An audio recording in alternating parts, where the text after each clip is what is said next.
잠깐 먼저 보시겠습니다.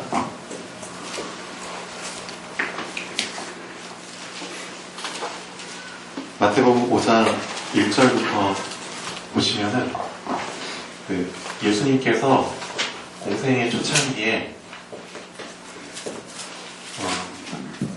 마지막한 산에 올라가셔가지고 수많은 무리들 앞에서 이제 말씀을 주시죠. 말씀을 주시는데 산상수훈이라고 하죠. 거기에서 팔복에 대한 말씀을 주셨습니다. 8가지 복. 어떤 사람들이 복이 있느냐라고 팔복에 대한 말씀을 주셨는데 그 중에 제일 첫 시작의 테이프를 어떤 말씀으로 주셨냐면은 심령이 가난한 자에 대한 말씀으로 첫 테이프를 끊어주셨습니다. 자, 근데 여기에서 우리가 좀 더 생각해 봐야 될 부분이 가난이라는 단어인데요. 예수님께서 말씀하신 이 가난이라는 단어를 우리가 어느 정도 깊이로 가난을 받아들이고 있느냐, 그걸 한번 좀 생각해 보셔야 됩니다. 어느 정도 가난한 의미를 예수님이 부여해서 말씀을 하셨을까요? 심령이 가난한 자에서. 보통 그 성경에 보면은 가난한에 대한 단어가 꽤 많이 나옵니다. 특히 신약에 꽤 많이 나오는데요. 이런 구절을 알고 있죠. 예수님이 이제 그 성전에 들어가셔가지고 연복궤, 저기 헌금통이 있잖아요. 거기에 이제 헌금을 넣는 사람들을 쭉 지켜보셨죠. 부유한 사람은 많이 집어넣고 가난한 사람은 자기 형편대로 집어넣는데 어떤 한 가난한 과부가 2렙돈, 그러니까 우리 지금 시대 돈으로 하면은 얼마인지 잘 모르겠습니다. 몇백 원일지 몇천 원일지 모르겠지만 가장 작은 돈의 단위죠. 그 2렙돈을 집어넣죠. 그 부자들이 낸 돈의 양에 비하면은 형편없는, 비교할 수 없는 작은 금액이지만 예수님이 이렇게 말씀을 하셨죠. 저 가난한 과부가 지금까지 헌금을 넣은 사람들 중에 가장 많이 집어넣었다고 하셨잖아요. 그때 예수님이 그 가난한 과부의 가난을 언급을 하셨는데, 쉽게 말하면 지금 일용직 하시는 분들처럼 하루 벌어서 하루 먹고 사는 그 정도 수준의 가난을 얘기하는 건지, 아니면은 어느 정도 수준의 가난을 얘기하는 건지, 여기에 대해서 좀 짚고 넘어가야 됩니다. 심령이 가난한 자, 심령이 하루 먹고 하루 벌어 하루 먹고 사는 그 정도 수준의 가난한 자는 복이 있나니 라고 가난을 얘기하셨을까요? 그게 아니라는 거죠. 예수님이 말씀하신 이 가난의 의미는 이 정도의 수준이라고 합니다. 이제 히브리 단어들이 되게 전 세계에서 가장 깊이 있는 언어 중에 하나라고 하잖아요. 또 가난이라는 의미를 표현하는 단어들도 참 많다고 합니다. 그 레벨이 다르다는 거죠. 그 깊이가. 근데 예수님이 말씀하신 이 심령이 가난한 자의 그 가난이라는 단어는 어떤 의미의 단어를 쓰셨냐면은, 쉽게 말하면은 영적으로 완전히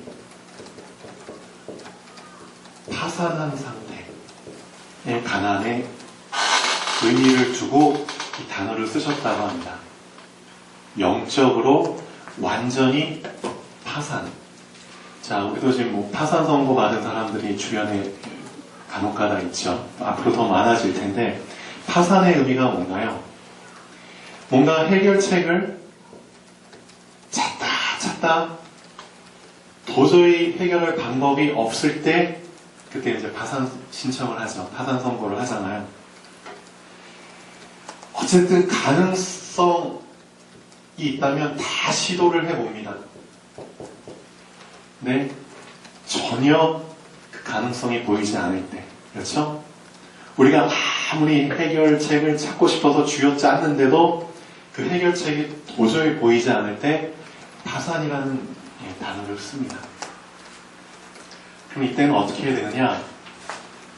지금 방법은 도저히 답이 없으니까 판을 새로 짜지 않는 이상 도저히 방법이 없다는 거죠. 판을 새로 짜지 않는 이상. 그 정도 의미의 가난한 자라는 표현을 쓰셨습니다. 예수님이. 그래서 심령이 가난한 자, 내가 영적으로 완전히 파산 상태에 있어서 도저히 지금 이 상태에서는 이 가난을 해결할, 영적인 가난을 해결할 길이 없을 때, 누군가 정말 나를 위해서 판을 새로 짜서 나에게 새로운 기회를 주지 않는 이상 어쩔 수 없을 때, 그런 의미의 가난한 자는 복이 있나니 천국이 저희 것이며 라는 표현을 했다고 합니다. 네. 근데 우리가 예수님을 그리스도로 구주로 그렇죠? 믿잖아요. 영접을 하잖아요. 근데 과연 어느 정도의 가난한 상태에서 그리스도를 구주로 영접을 했느냐, 그 부분을 좀 염두에 두셔야 됩니다. 사실상 이 정도 영적 파산 상태에서 예수님을 구주로 모셔드리는 사람이라면 그 의미가 더하겠죠. 근데 그렇지 않다는 겁니다. 근데 우리가 참 감사하게도 그 가난의 깊이가 이 정도까지는 되지 않지만 그래도 예수님을 구주로 알게 됐고 그분을 구주로 영접을 했어요. 그리고 나서 하나님이 그들에게 주시는 축복은 네가 얼마나 가난한 자였는지를 뒤늦게라도 계속 깨닫게 하신다는 겁니다. 뒤늦게라도. 우리는 이제 그런 은혜를 붙잡아야겠죠. 뒤늦게라도 내가 이 정도까지 가난한 자였구나 라는 것을. 그렇죠? 구원받고 나서 나의 그 근본 상태, 그거를 깨닫게 해주는 사람은, 깨닫는 사람은 참 복이 있는 사람이죠. 어떻게 보면. 늦게라도 뒷복이죠. 어떻게 보면은. 그거라도 붙잡으면 좋은데, 많은 사람들이 사실상 그 뒤에 주시는 그 뒷복을 붙잡지 못하고 관심도 없다는 겁니다. 그게 참 안타까운 거죠. 이 부분을 정말 먼저 좀 붙잡으면 좋겠습니다. 예수님께서 정말 원하시는 가난한 자는 이런 자들이구나. 그래서 이 가난한 자에게 복음을 전하게 하시려고 예수님을 보내셨다는 것.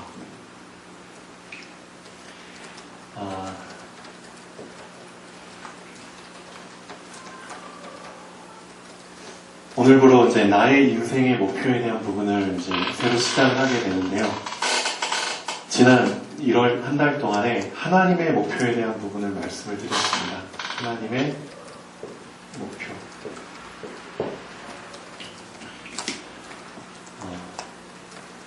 마태복음 7장 한번 잠깐 보시죠. 마태복음 7장 15절부터 27절까지 쭉 보시면은 이런 부분이 나옵니다. 거짓 선지자들에 대한 얘기를 말씀을 하시는데요. 분명히 선지자들은 하나님의 말씀을, 하나님의 의중을 그대로 가감없이 전달해주는 자들입니다.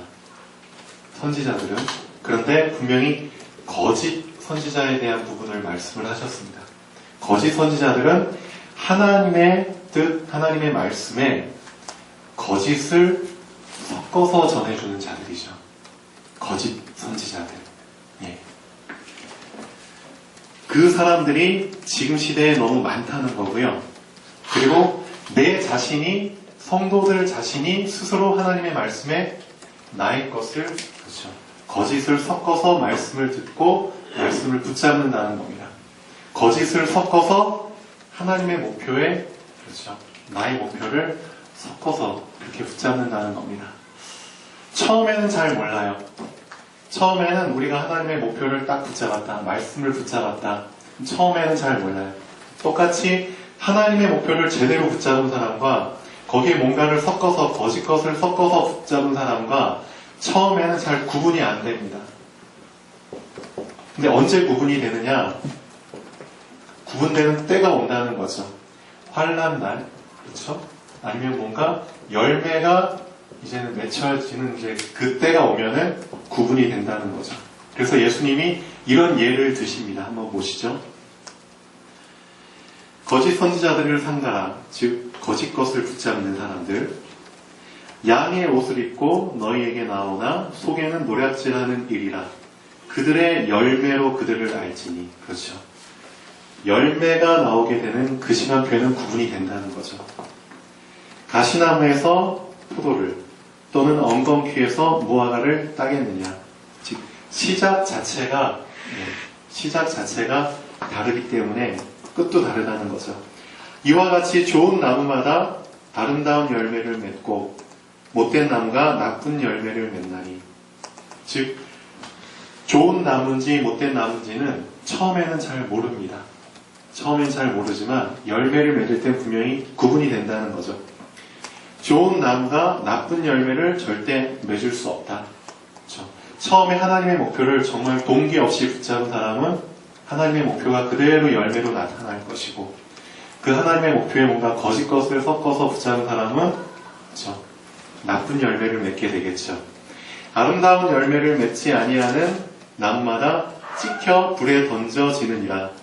이러므로 그들의 열매로 그들을 알지라. 어제 잠깐 그 알곡과 가라지에 대한 부분을 말씀을 드렸습니다. 그 부분하고 매치가 되는 거죠. 그들의 열매로 그들을 알 것이다. 지금 당장은 구분은 안 되겠지만 분명히 그때가 되면은 알게 될 것이다. 나더러 주여 주여 하는 자마다 다 천국에 들어갈 것이 아니요. 참 중요한 말씀을 하시죠. 분명히 주여 주여 하는 자마다, 그렇죠? 어떤 동기를 가지고 주여 주여 했는지는 그 당시에는 잘 모릅니다. 근데 실제 천국에 들어갈 그 시간표가 됐을 때는 다 드러난다는 거죠. 천국에 들어가기 전에는 이 사람도 주여, 저 사람도 주여 하기 때문에 다 똑같이 주님을 믿는 자로 보이지만 천국에 들어가는 그 시간표가 됐을 때는 분명히 구분이 된다는 겁니다. 어떤 사람은 들어가고 어떤 사람은 못 들어간다. 그 기준을 어디에 뒀는지 한번 보시죠. 다만 하늘에 계신 내 아버지의 뜻대로 행하는 자라야 들어가리라. 그렇게 못을 받고 계십니다. 천국에 들어가는 사람은 어중이 떠중이 다 주여 주여라고 부르지만 하늘에 계신 내 아버지의 뜻대로, 즉 내 뜻을 섞지 않고 하나님의 뜻 그대로 붙잡은 자, 하나님의 목표 그대로 붙잡은 자, 쉽게 말하면 그 사람이 그런 열매를 맺고 천국에 들어간다는 거죠.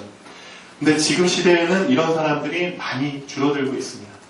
교회에 나의 생각이 많이 들어와 있고 세상의 생각이 많이 들어와 있고 쉽게 말하면 사단의 생각이 많이 들어와 있기 때문에 그 교회 안에서 모든 사람이 다 하나님을 주여 주여라고 부르지만, 그렇죠? 분명히 말씀하시죠. 다만 하늘에 계신 내 아버지의 뜻대로 행하는 자라야 들어가리라. 분명히 천국에 들어가는 그 시간표가 됐을 때 그날에 많은 사람이 나더러 이르되 주여 주여 우리가 주의 이름으로 선지자 노릇하며 주의 이름으로 귀신을 쫓아내며 주의 이름으로 많은 권능을 행하지 아니하였나이까. 이것 자체만 보면은 잘 구분이 안 돼요. 그렇죠? 이것 자체만 보면 저 사람이 분명히 선지자 노릇도 하고 귀신도 쫓아내고 능력도 행했어. 그것 자체로 보면 구분이 안 된다는 겁니다. 그런데 이 사람들이 과연 무엇을 붙잡고 선지자 노릇을 했고, 무엇을 붙잡고 귀신을 쫓아냈고, 무엇을 붙잡고 권능을 행했느냐, 그게 문제라는 거죠. 처음에 무엇을 붙잡고, 근데 예수님이 이 사람들을 다 모른다고 말씀을 하시죠. 왜 모른다고 말씀을 하셨을까요? 23절에 마태복음 7장 23절에 그때 내가 그들에게 밝히 말하되 내가 너희를 도무지 알지 못하니. 왜 모른다고 했을까요? 이유는 하나입니다. 불법을 행하는 자들. 불법을 붙잡고 했다는 거죠. 그래서 시작이 중요한 겁니다. 시작이. 하나님의 뜻을 그대로 붙잡고 행하는 사람들은, 그렇죠? 의로운 법을 붙잡고 가는 거지만 그 하나님의 뜻을 그대로 붙잡지 않고 거기에 뭔가를 섞어서 거짓 것을 섞어서 시작한 사람들이 사실은 불법을 붙잡고 불법을 행한 자들입니다. 잘못된 시작을 해서 아무리 능력을 행하고 선지자 노릇을 하고 귀신을 쫓아내 본들, 그때 당시에는 구분이 안 돼요. 그렇죠? 좋은 나무와 나쁜 나무가 그 과정 중에는 구분은 안 돼요. 그렇지만 분명히 열매를 맺게 되는 시간표, 즉 천국에 들어가야 되는 그 시간표가 됐을 때는 구분이 된다는 겁니다. 그러므로 누구든지 나의 이 말을 듣고 행하는 자는, 그렇죠?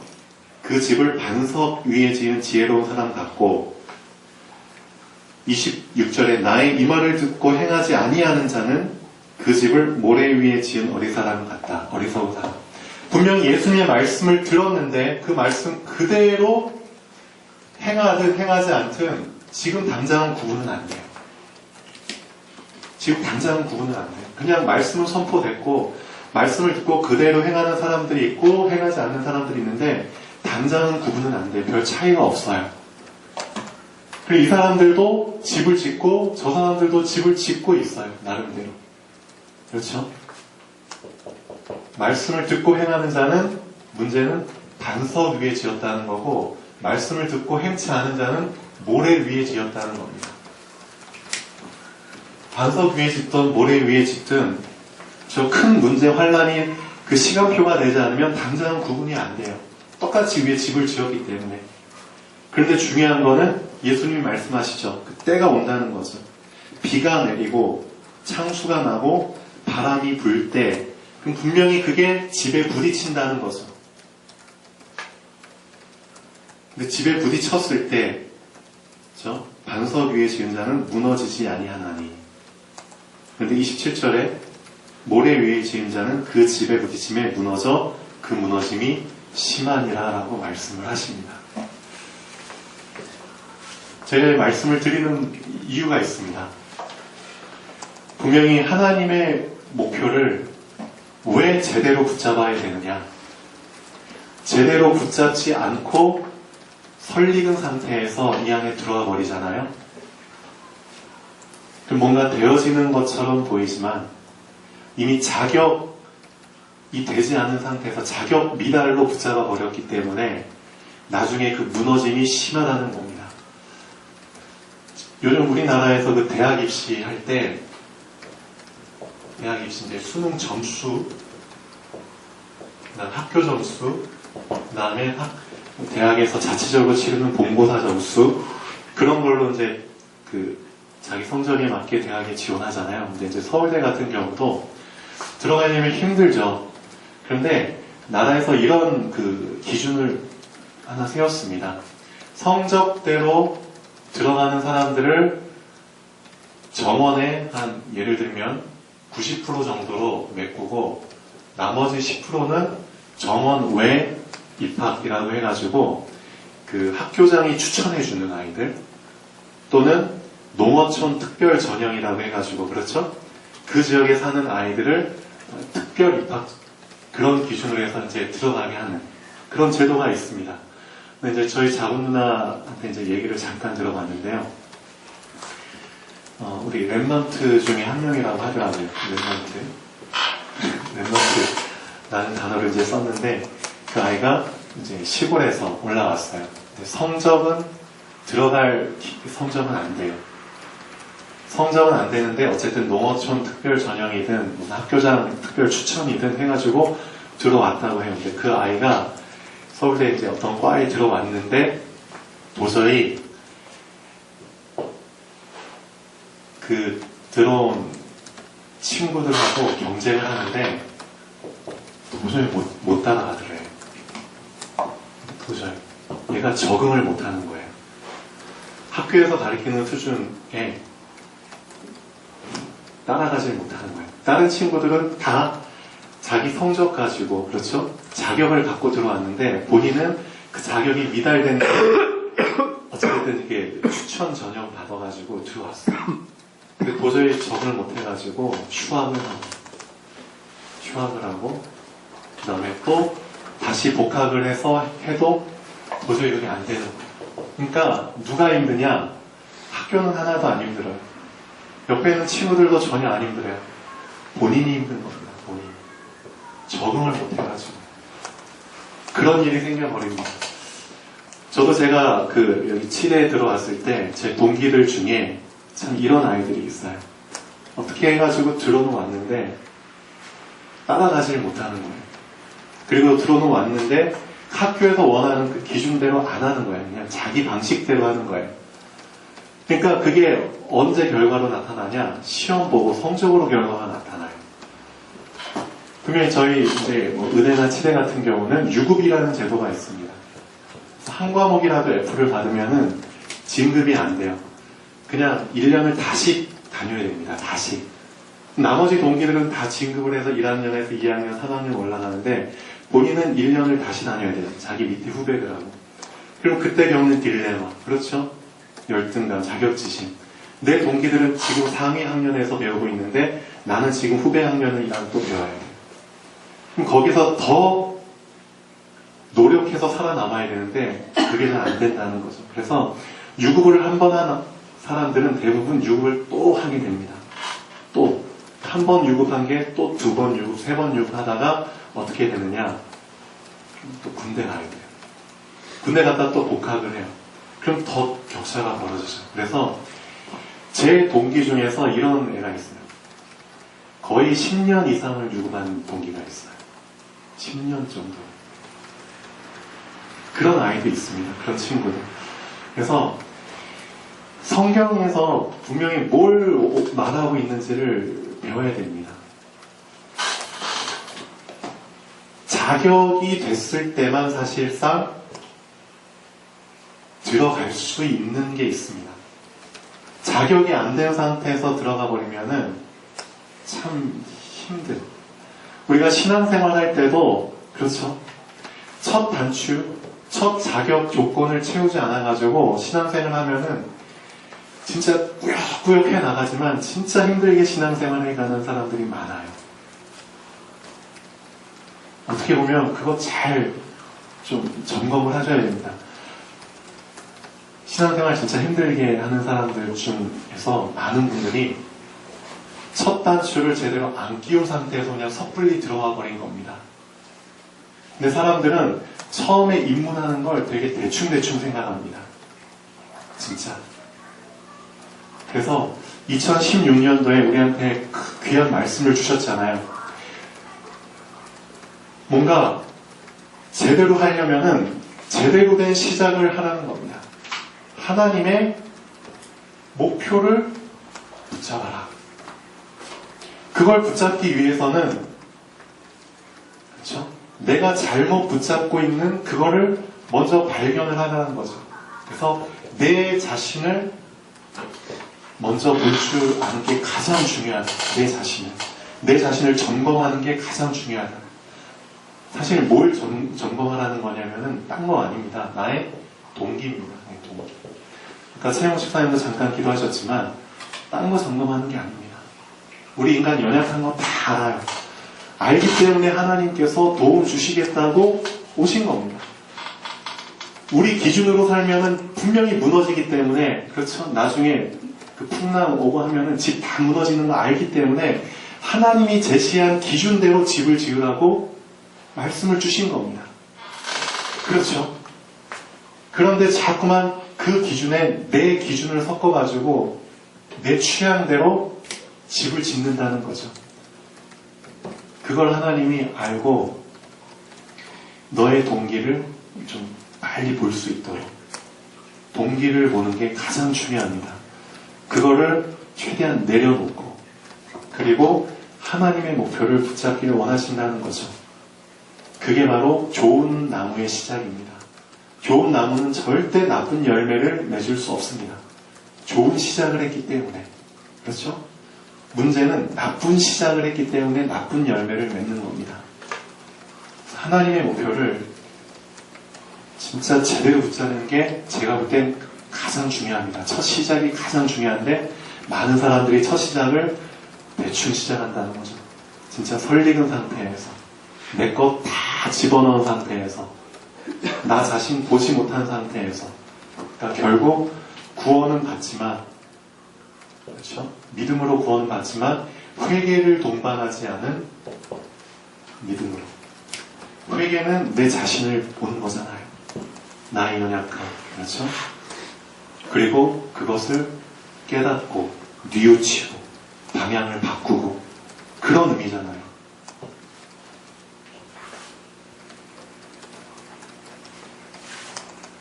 잘은 모르겠습니다. 많은 사람들이 빨리 본론에 들어가고 싶어 합니다. 본론에 들어가고 싶어 하는데 본론에 들어갈 자격을 먼저 갖추는 게 우선이라고 저는 생각을 합니다. 그래서 내가 과연 하나님의 목표를 그렇죠, 붙잡았는가?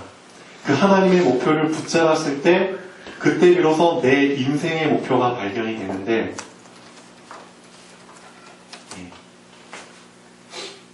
아까 그 주일학교 예배 때 수빈이 랩런트가 또 이제 기도를 했는데요. 참 감사하죠. 중요한 건 그겁니다. 이런 기도를 하더라고요. 하나님, 오늘 명절이라서 많은 랩런트들이 오지 않았습니다. 근데 여기에 오지 않았지만 그 랩런트들이 어디에 있든지 하나님을 기억하게 해주시고, 하나님을 기억하게 해주시고, 하나님께 영광 돌리는 그런 우리 친구, 언니들, 동생들 되게 해주세요. 라고 기도를 하더라고요. 하나님을 기억하게 해달라고. 그 기도를 하는 제 수빈이를 보면서 제가 이런 느낌을 받았습니다. 바로 그거다. 우리의 육신이, 그렇죠? 우리의 육신은 참 많은 장소에 갈 수가 있습니다. 많은 곳에. 또 오늘 지나면 또 여기저기 가게 되고요. 그렇죠? 많은 장소에 가게 되고 많은 사건을 접하게 됩니다. 많은 환경 속에서. 즉 우리 육신은 계속 옮겨 다닐 수밖에 없다는 거죠. 근데 진짜 중요한 거는 육신은 옮겨 다니지만 육신은 몸은 옮겨 다니지만 우리의 마음과 영혼은 절대 이동해서는 안 된다는 거죠. 그걸 하나님은 원하십니다. 수빈이가 그 기도를 한 겁니다. 친구들이 오늘 여기 오지 않았지만 친구들이 다 각자 흩어져 있지만 하나님을 향한 마음만큼은 움직이지 않게 해주세요. 그겁니다. 사실 우리 24시간 주어졌는데 그 24시간 중에서 1분이라도 행복한 시간 갖기로 결단하고 지금 하고 있잖아요. 그 행복한 시간을 갖는 이유가 사실은 이겁니다. 행복한 시간을 1분이든 2분이든 진짜 갖게 되잖아요. 그러면 그 하루가 어떤 하루가 되느냐? 내 육신은 움직이지만 내 마음과 내 영혼은 그렇죠. 움직이지 않는다는 거죠. 누구한테서? 하나님한테서. 그걸 심어주기 위해서 우리가 행복한 시간을 갖는 겁니다. 뭔가 뿌리 내리고, 그렇죠? 뭔가 완전히 새겨져서 뿌리가 내려야지만 되는 게 있잖아요. 근본 자체가 흔들리지 않기 위해서 사실은 이걸 하는 겁니다.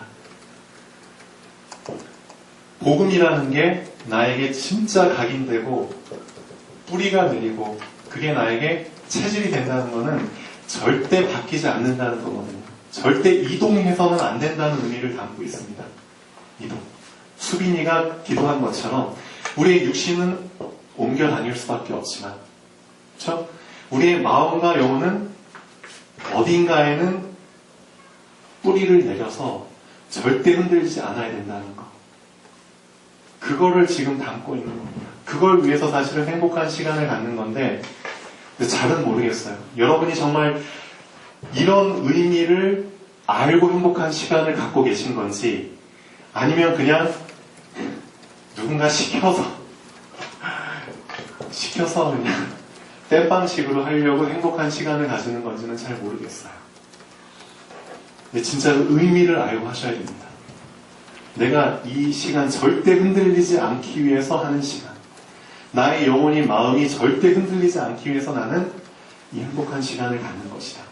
내가 하나님께 더 뿌리를 내리기 위해서대로의 내 마음이 내 영혼이 흔들리지 않는, 이동하지 않는 그런 시간을 꼭 만들어야 된다는 거죠.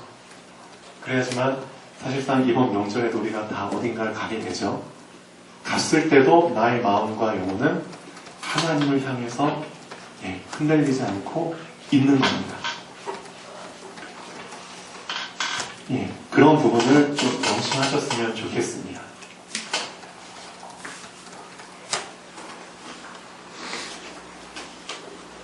자, 오늘 말씀 잠깐 보시죠. 제목, 나의 인생의 목표, 절대 사명. 지난주에 이제 하나님의 목표 속으로 들어가자라는 말씀을 드렸는데요. 자, 오늘부터 2월 한 달 동안 또 나의 인생의 목표에 대한 부분을 계속 말씀을 드리려고 합니다. 서론 한번 잠깐 보시죠. 시작. 하나님의 절대 목표를 보았다면 나에 대한 하나님의 목표, 즉 절대 사명이 있다. 절대라는 말은 이런 의미를 담고 있죠. 흔들리지 않는다. 이동하지 않는다. 아무도 건드릴 수 없다. 그렇죠? 누군가 건드려도 움직이지 않을 만한 그렇죠. 그런 힘을 내포하고 있는 단어입니다. 아무도 범접할 수 없다라는 의미가 담겨져 있죠. 절대라는 말 속에는. 그렇죠? 절대 사명, 움직이지 않는다. 그렇죠?